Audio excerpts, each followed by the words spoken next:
This is our group's Space Telescope route by Joshua, Ibrahim, Oscar, Ernest, and Vince. The objective of our mission is to send our telescope to the end of the solar system and gain information of the adjacent planets as we pass by them. Our telescope will launch from Earth and will pass to the right of Venus, go round the Sun, and then in between the Sun and Mercury. It will then go past Venus and end by going through Mars and Jupiter and Saturn to go to the end of the solar system. First, our telescope goes backwards, and the first encounter is Venus. This happens on June 24th, 2020. Then we reach the Sun and hook around it, and by the time we reach Mercury, it is August 6, 2020. Then we go out, pass by Venus again, and then by November 3rd, 2020, we reach Mars. We go the same path for almost another year, and we reach Jupiter by August 17, 2021. If we keep going by this path, we will reach Saturn by July 20, 2022. If we reduce the mass of the telescope and we increase the distance between the planet and the telescope, this would reduce attraction and repulsion, and as you can see in this slide, a telescope is traveling through space. Both of the times passing by Venus won't affect the telescope due to its lack of a gravitational field. We use the Sun's gravitational field to swing the telescope around. Mercury has too weak of a gravitational field to affect the telescope. Mars also has too weak of a gravitational field to affect the telescope too. Jupiter and Saturn have strong fields, but we are keeping a good distance from it, so it shouldn't affect us much. And here in the slide, it shows a picture of how gravitational force works.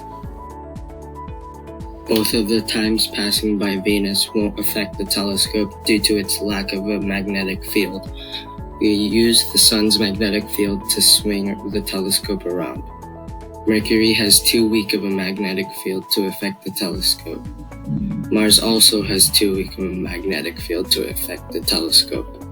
Jupiter and Saturn may pull it off a little, but not too much. We can minimize these forces by moving the telescope far from the planet so that it is not attracted.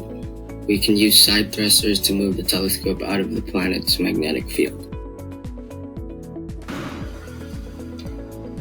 To create a strong magnetic field to protect our telescope from solar winds, we are going to use a long vessel with magnetic coils around it. And at the far end of the vessel, there's going to be a target magnet, and then the magnetic field will be created by the current flowing through the coils. The last planet we will visit is Saturn. However, our telescope will still be moving. If we want to figure out when our telescope will reach the end of our solar system, we could do it by using calculations. In order to do this, we should calculate the distance between Saturn and Pluto in astronomical units. The distance between these two space objects is 30 astronomical units. It takes our telescope 78 Earth days to travel 1 astronomical unit. So, if we multiply 78 by 30, we get 2,340 days. This is for when we will reach the end of our solar system from when we leave Saturn. If we want to figure out how long it will take to arrive to the end of the solar system from when we leave Earth, we must add 2,340 to the amount of days it takes to get to Saturn, which is about 777 Earth days. The telescope would arrive to the end of the solar system on December 15th, 2028. Now that we have a route for our telescope, we need to convince NASA why they should use it for their next mission. Our route consists of first orbiting the Sun to get a boost from it. Our telescope will easily be able to leave Mercury's orbit and go in a straight line. We won't have to make the telescope make twists or turns.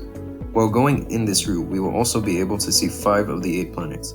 These are the reasons why I think NASA should use our route for their telescope.